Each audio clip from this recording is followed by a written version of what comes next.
Vanessa Tijerina, Vanessa, Tijerina,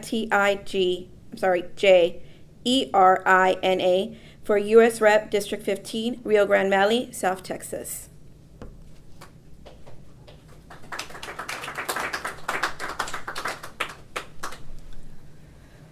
Hello, everyone.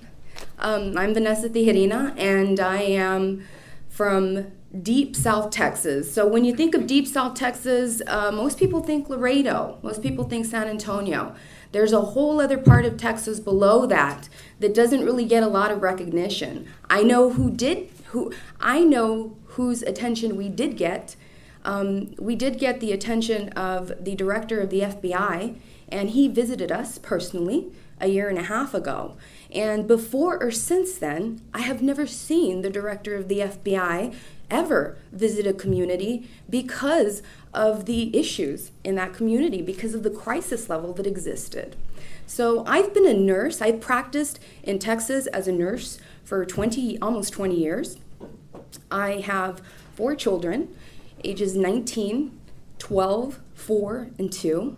So yeah, I got some skin in the game when it comes to our future. And yes, I have insight into the deficiencies that are in our U.S. school system. Being a nurse for so long, I have been able to identify huge problems with healthcare access. This isn't the forum to go on with a lot of the things that I'm saying, so I'm just going to touch on them. I will tell you that I'm well versed in everything that I'm saying, and if anybody wants to ask me questions later, that's fine. Now, the reason that I decided to run was because I saw that the person who has been in power since I graduated high school down there is no longer running for the seat. I knew from my experience, I absolutely understood that we were not going to get the type of candidates that our crisis situation needed. We just were not. It was not going to happen. They didn't even need to give me a list of folks who were going to run, and I already knew that. So I decided to run. I decided to throw my hat into the ring simply because I'm one of the 99 who wants to fight for the 100%. Even though we have folks that are fighting against us, I'm still fighting for them. For whatever reasons, whether they're in denial, whether they're part of the corruption, whether they just don't understand, they don't know, I'm still fighting for them. All Greens are fighting for them. In South Texas, a woman is oppressed. She's always been oppressed. She will most likely always be oppressed, more so than the rest of the nation. Our culture down there does not allow for women to be different, does not allow for anyone to be different. You just cannot be different. If you're different in South Texas, there's something wrong with you. If you're talking about corruption like I did, I understood that whatever candidate was going to be filing for the seat, not one of them was going to say, you know what, I've opened up an FBI investigation against a governmental agency, and I have no qualms going ahead and saying that. Well, I have.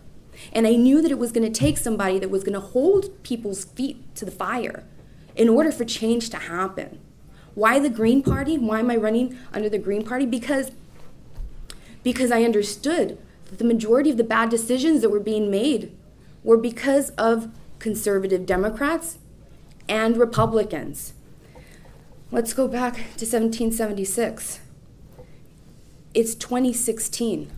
We are in a revolution. We are in a revolution.